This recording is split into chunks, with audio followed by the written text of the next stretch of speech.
Hi, I'm Tammy. The purpose of the Tammy North Show is to give high achievers actionable content to propel themselves to senior leadership while living a balanced life. Women leading within corporations and government organizations who want to perform with authenticity at the senior executive level have found their community.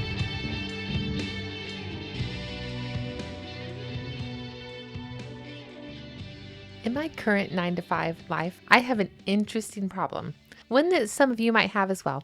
Due to concerns over intellectual property or other types of security, many companies and organizations will not allow you to take your cell phone, iPad, or even smartwatches or anything like that into your workspace. I currently work for the United States Navy as a government civilian, and this is true of my current organization. Considering the way that most of us work in 2020, it's probably very hard to comprehend, but trust me, life does go on even when you're away from your smartphone for 8 hours or more. So I've been a proponent of David Allen's getting things done for, 15 years or more.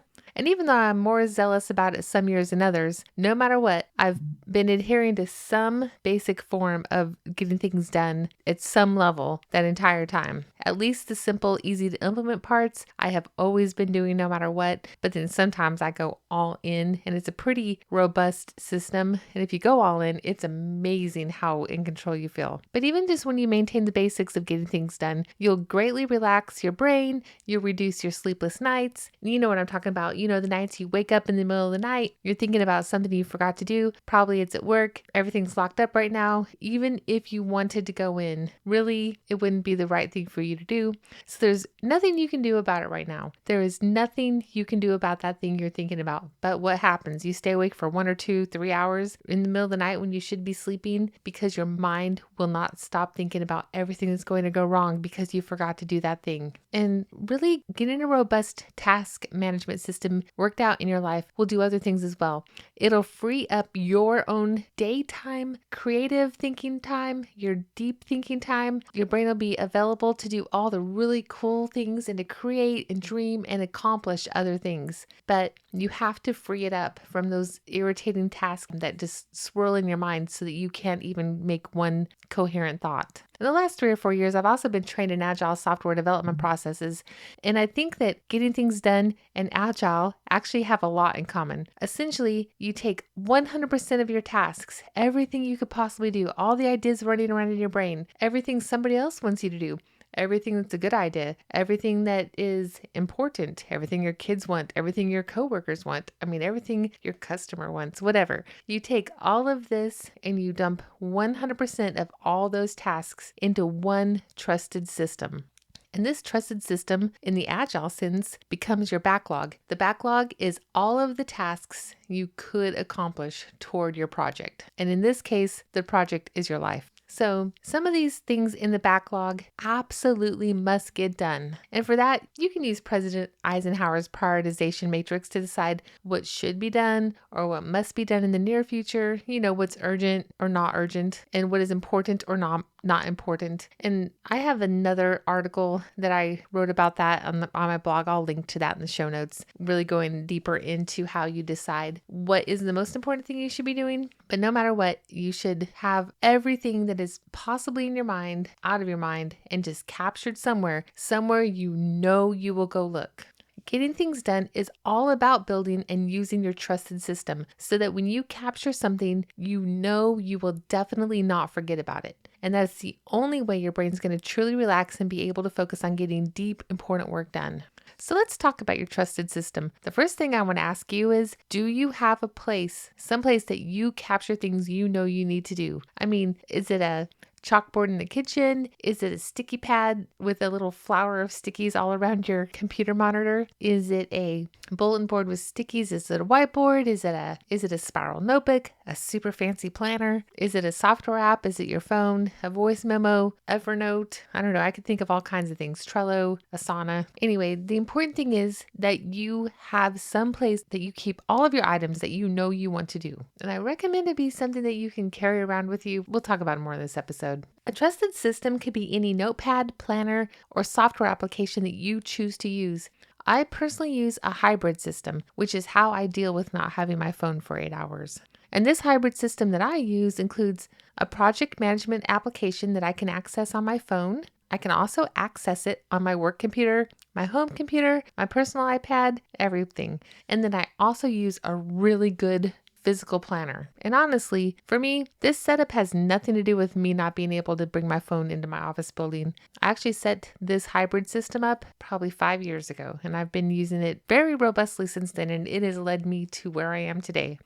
But I'll tell you, when I did transition from an organization where I could bring my phone and my iPad to my desk and also into meetings if I wanted to the place I am now where I can't bring my phone even inside the building I work in, this hybrid system made it a snap to transition to that. I was already there, so it was no big deal. Also, I think that some people think they can put all of their tasks into a 100% software application and that's going to be their best way. There's some very, very awesome systems out there. And I'm talking about Trello, Asana, Pocket Informant, Evernote. You can set up alerts, you can connect with others, you can do all sorts of things. They're really cool apps. Technology is bringing a lot of awesomeness to this space. But I also believe that managing your tasks 100% in a software application can lead you to feeling overwhelmed. Imagine this. You sit down at your desk, you're feeling all refreshed and new. It's a beautiful day. You have a hot cup of coffee. Life is good. In fact, you are sure you are going to take over the world today. You got through processing your email this morning pretty fast, so you're good to go. And now you have plenty of time for some deep work on your calendar. All right, so what task are you going to work on first? So you open up your task management software and bam, you're smacked in the face with hundreds of possible things you could do. And about 15 of them look pretty important. And you think, oh my gosh, I should start with all of them right now. And when that happens, when you think, I need to do all of this, even if there's like 7 that you think I need to do 7 things, guess what's going to happen? You're not going to make any progress on any one of them because you'll try to do this one for 1 minute, this one for 1 minute, this one for 1 minute, and you will make no progress. So when this happens to you, I just want you to stop and focus. And this is where the physical planner comes into play. This is exactly what we're going to talk about today, how to develop a hybrid task management system that will work for you. By the end of this episode, I'm going to show you how to stop your overwhelm and set yourself up for success. When you get all these zillion ideas and should-dos out of your head, and then you implement a clear, focused plan for what you'll work on today and this week, your productivity will soar. You will complete really big, important projects, and people will wonder how you stay so calm under pressure, but yet you still keep moving forward constantly. It's pretty remarkable. So let's get started. The very first thing you need to do is gather every single task that you have from every list anywhere. Maybe you have a software program over here where you started entering tasks, but then you got tired of it, and you have a software program over here. You have some in Outlook, you have some in Google, you have some on your reminder in your phone. You have them everywhere. And what I want you to do also is to think of one trusted system that includes all parts of your life, because you are one person. Your work life, your spiritual life, your home life, your kids, your health, whatever, your husband, your partners, your parents, whatever you have going on, you are one person, and all of these tasks that you may have are all for you. So put them in one place. I'll talk to you about some exceptions to that in a minute, but by and large, put as much as possible into one place. And then in order to choose where you're going to put all these tasks, and this should be a software application, I'm thinking, but it doesn't have to be. It can be one notebook where you just keep every single thing you could possibly do goes into this magic notebook. So if you've decided upon an application, a software application, is it an online application? Can you access it from anywhere you are at every location you are during the day? So if you do have an application that you use and you can access it from everywhere, then this might be your trusted system. I currently use a mix of Microsoft Outlook for my work-related tasks. This is the enterprise version of Microsoft Outlook that's provided by my organization. And then I use Trello also for everything else.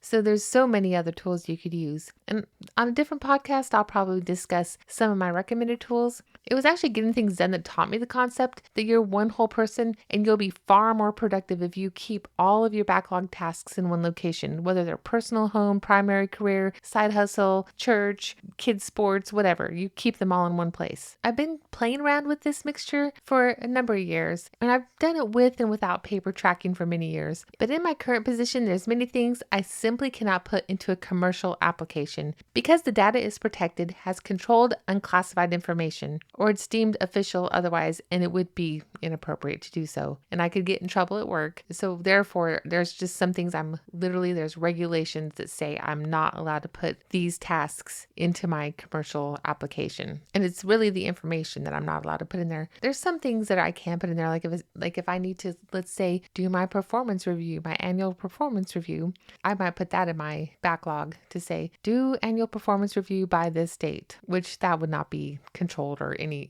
any fashion. But it's more like if I were going to say the name of some Navy thing I was doing and it had some official title and it had some official details with it, that would be inappropriate for me to put into my personal system. Depending on your company, some intellectual property items could have the same restrictions. For those types of items, I use my enterprise version of Outlook provided on my work laptop. And specifically, I do use the task function in Outlook. I know there are people who use Outlook robustly, but generally speaking, in the Navy and the government, by and large, I don't find that people use their Outlook to the highest ability that they could. So if I do have some work-related tasks that I know I need to do, but they're really just for me, for instance, some leadership thing I want to do, or, my own personal growth or my own personal reviews, those kind of things, I could probably just put those into my personal system. But other than that kind of stuff, I put it into my enterprise version of Outlook. The more senior I've become, my life has become exponentially more busy than it was before. And this is especially true at work. And given the fact that I have a very active family life, not to mention that I'm a budding entrepreneur on the side, trust me,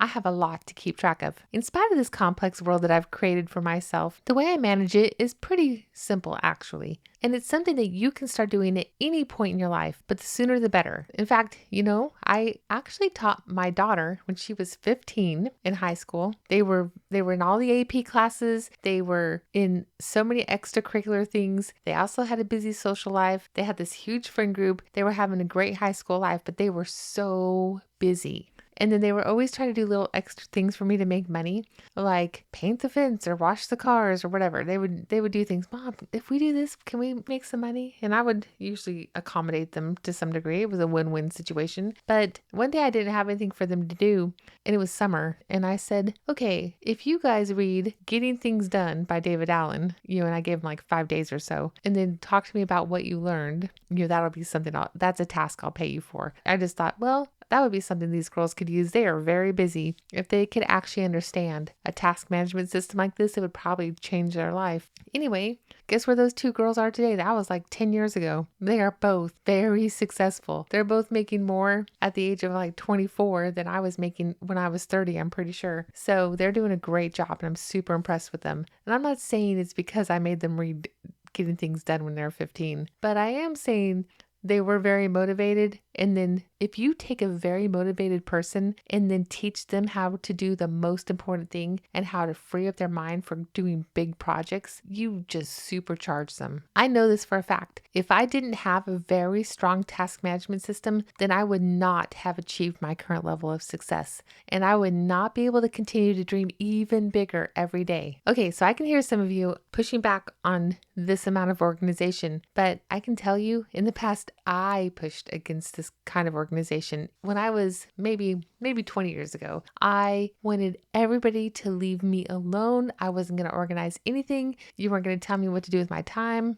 I wanted this to be a free spirit. If you've listened to some other episodes of this podcast back in the queue, you might have heard some of my Navy stories, but my Myers-Briggs personality type is INTP, which is actually one of the least likely personalities to join the military. At the beginning of my military career, I was so annoyed that anybody wanted to control me, that I couldn't just have time to think big thoughts. And as a result, I made a point to not allow any of my time outside of work. So the Navy could tell me what to do. They could control my time. But when I went out into my personal life, if I had free time, I did not want one single plan. I'm talking about nights, weekends, vacations. No, I needed time to just think and be. And I thought that no schedule brought me more spontaneity and more freedom. But later, as I made very clear decisions to grow and climb in my career, at times I became nearly 100% structured. And I'm talking at work and home. And these days I realize I absolutely must plan to make things happen, and that my personality also needs time to just flow and create. So to make sure that both things are possible, I just simply plan large chunks of time that allow for creative flow in my overall week and month. So you can have both. You can have creative flow. You can have time to think and process. You can have downtime. You can have deep work time, and you can do it with structure. You can plan to have that time, which actually provides a much more likely chance that it's really going to happen for you. Because what happens when you think, I got this whole Saturday all to myself, yet inevitably something you forgot about pops up and you end up having to do that and 3 other things that end up popping up. And guess what happened to all your quiet time? It just went right away. If you keep track of all the things you need to do, and then you also make yourself a big swath of quiet time, deep work time, creative time, then you're much more certain to make that time happen for yourself. And that right there has been the key, I believe, the number one reason that I've been succeeding at both my 9-to-5 position and then having the ability to build this business around creating and curating content specifically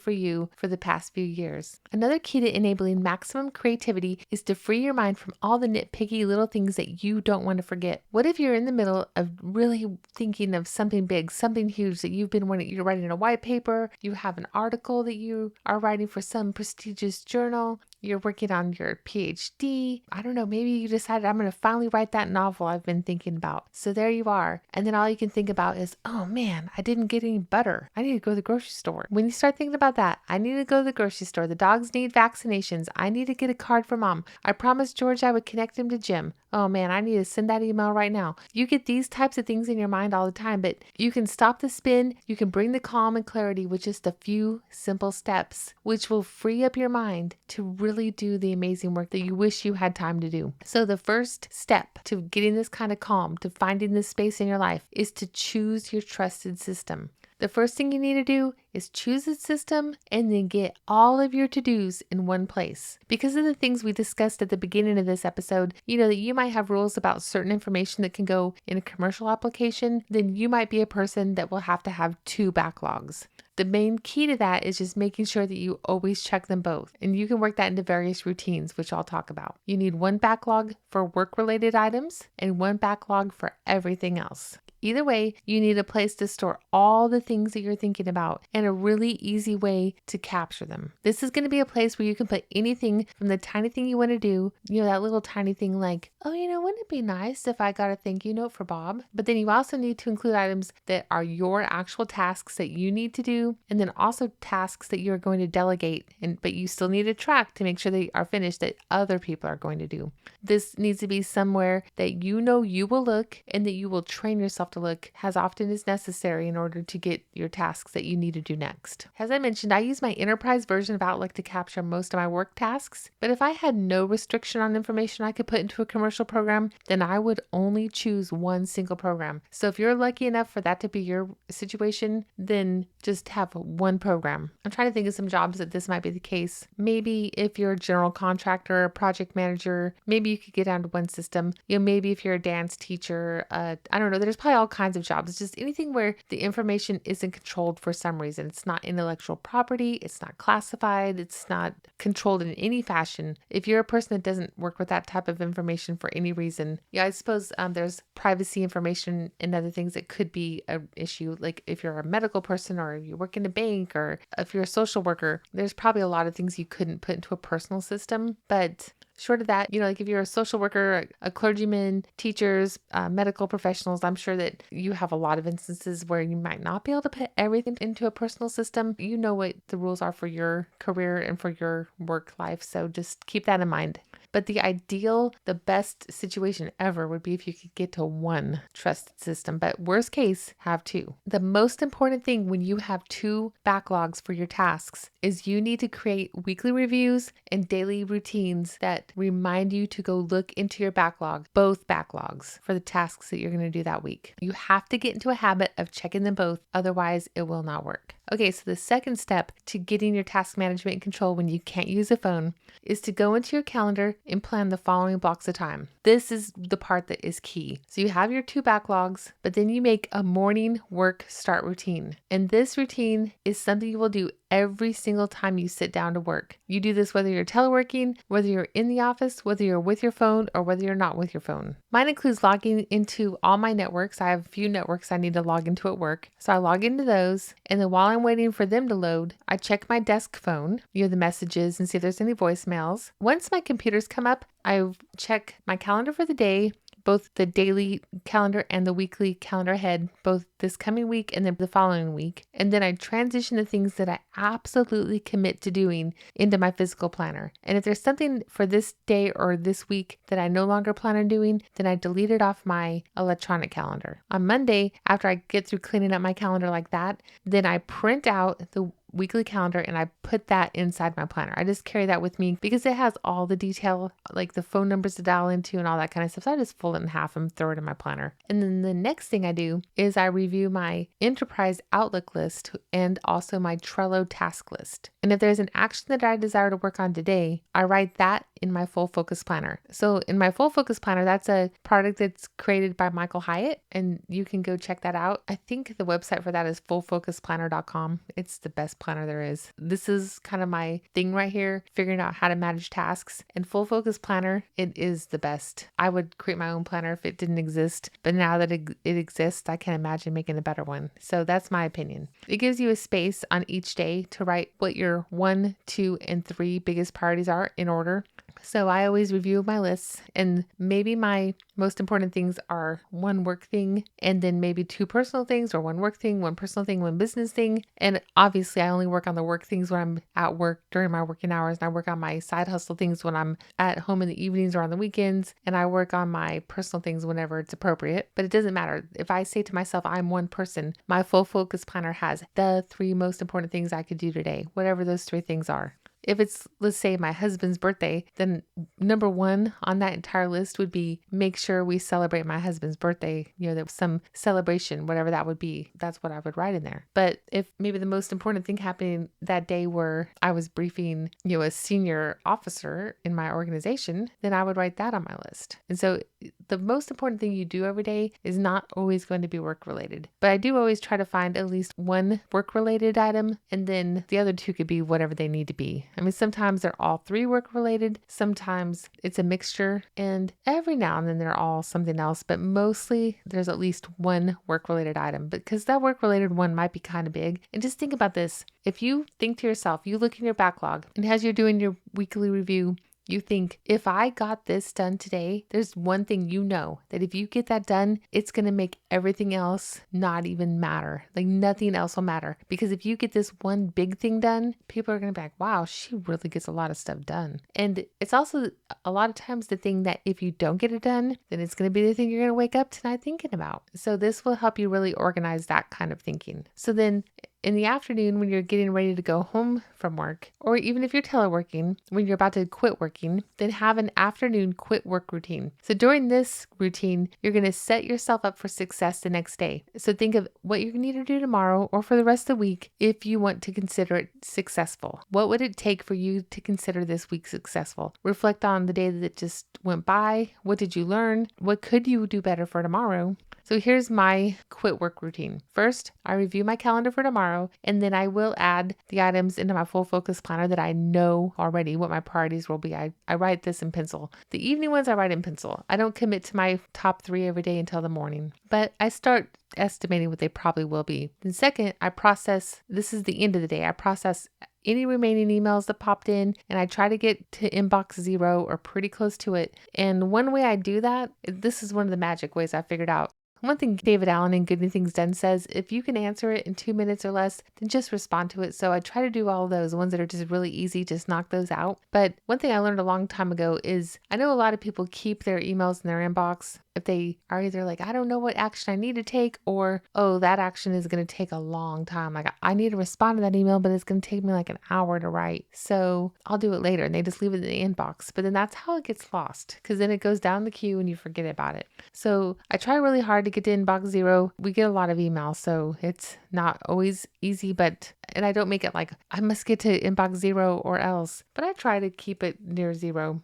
And the trick I finally learned, and this trick finally only came to me a couple years ago, is this is how I use the task manager in Outlook. Because I'll usually get down to where, there's only like 4 or 5 emails that I'm like, oh, I really need to do something about this. But this is a phone call. This I need to read an instruction. This one I need to have a meeting with some people before I can answer it. This one, where it's kind of hard, where it's going to take me time to actually complete the action. So what I do for those is I just drag those emails to the task manager in Outlook, and I drag it so that it disappears from your inbox. If you right click and drag, then it pulls up some options where it will delete that email essentially and make it into a task. So it'll go out of your inbox and into the tasks. And then I sit there and just take a few minutes to write out what the next steps would be for that task. And I set myself a reminder for the next time I expect I will have time to do that task. That's all I do. And it's usually like tomorrow or, whatever, in a couple days. And then I will literally get a reminder, hey, you need to deal with this email. And then I will stop and do that,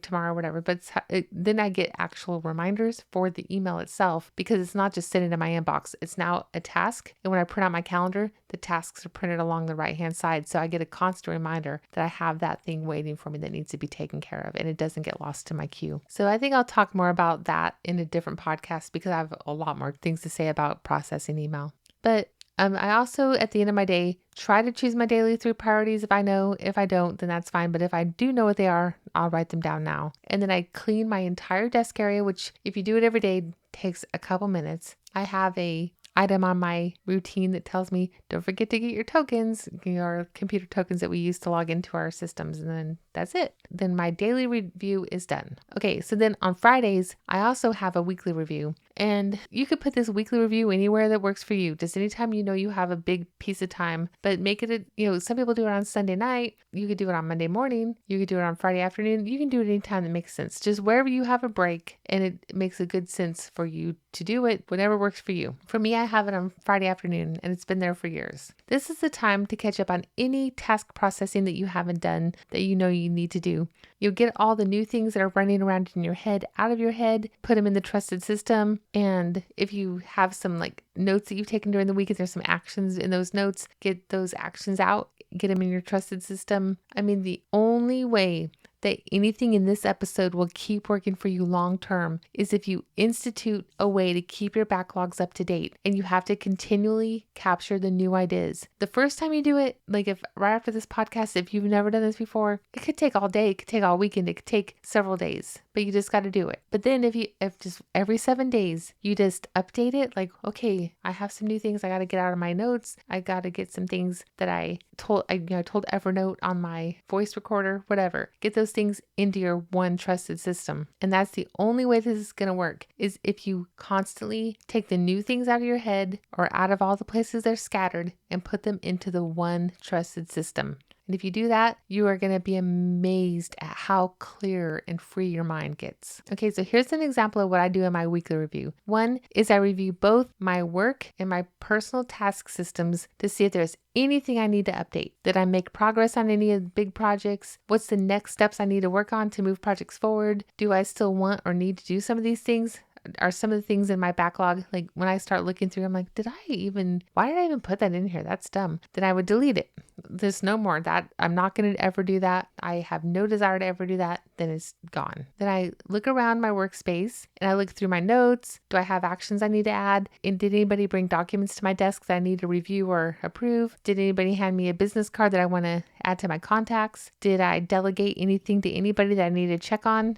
Another thing I do is use a portion of this review time. I schedule about 2 hours, but I use a portion of this review time to imagine the future and where I want to go. So that's what I want you to do. In this big block of time, actually make a line item that tells you, dream of the future. Where do you want to be in 1 year, 3 years, 5 years? What kind of projects can you do to take your current workplace forward? What other things do you want to accomplish in your life? So just take some time to imagine the future, both at this current organization and for your entire life. And then capture some ideas that you have at that time. Just brainstorm. What are some ways that you can grow your team's cohesiveness? What are some things you want to learn? What can you do to add value to your work or your life? Capture any of the ideas you have and then put them in your trusted system. Now they're in your backlog. You'll remember in a week, you're like, oh, I was thinking about a really great idea. Oh, I captured it. So let's start working on it. Okay, and then the third thing is that I want you to decide today what your hard copy planner solution is going to be. This can definitely be the most simple thing. It could just be a journal, a pad of paper, whatever. But the important part is that you decide you're going to become somebody who's going to keep track of things that you promise to do. You're promising yourself. That's the worst promise to break, is a promise you make to yourself. Decide you are going to set some stretch goals and you're going to choose 1 to 3 things that you will get done no matter what to move those big projects forward, your goals. Your 2021's coming. What are you going to do no matter what to move those goals that you make on January 1st forward? As I said, I'm a really big fan of Michael Hyatt's Full Focus Planner, and it is a physical planner. I'm not affiliate for them at this time, but given how much I love this planner, I should be.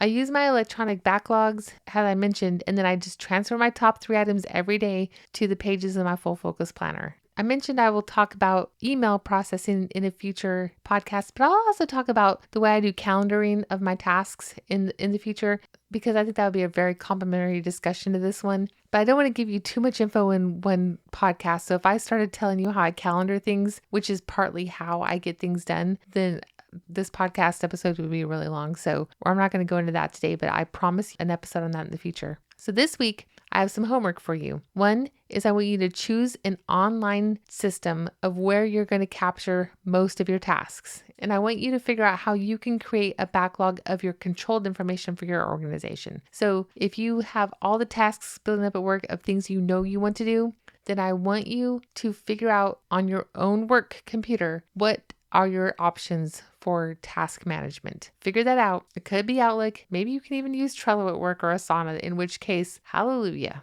Okay, so that's one. Figure out how you're going to capture your personal tasks and all the other tasks, and then how are you going to capture the work tasks that you can't put into a personal system. Okay, the second thing, your second piece of homework is right this second, log into your calendar and create a 30-minute space in your calendar and make a work startup routine and a quit work routine. And then I want you to make 60 to 90-minute block on Friday afternoons as well for a weekly review or wherever you think it needs to go. But just go make the block. Maybe during those spaces the first time on your calendar, you can just take time to actually set up your routine and then start following your routine. And then your third piece of homework is that I want you to try choosing your 1 to 3 most important tasks every morning. Just do it for a week and let me know how it goes. Even if you only choose one most important thing and then you get that thing done for 7 days in a row, I think you're going to be amazed at how good you feel. This whole thing isn't going to be perfect at first. It might even seem clunky, but the more you start doing it and the more you start working it, you will master it. And it's going to serve 2 purposes. You're going to become a person who really gets things done. But more importantly, you're going to find time to dream, to create, and to innovate. And if you're working to grow in your career or to create a more robust life, you need to allow time for yourself to design and develop future value. Everything we talked about in this podcast episode today will clear the path for you to do just that. You can connect with us on Facebook at Genuine Driven Women, or to learn more about what we offer, check out genuinedrivenwomen.com.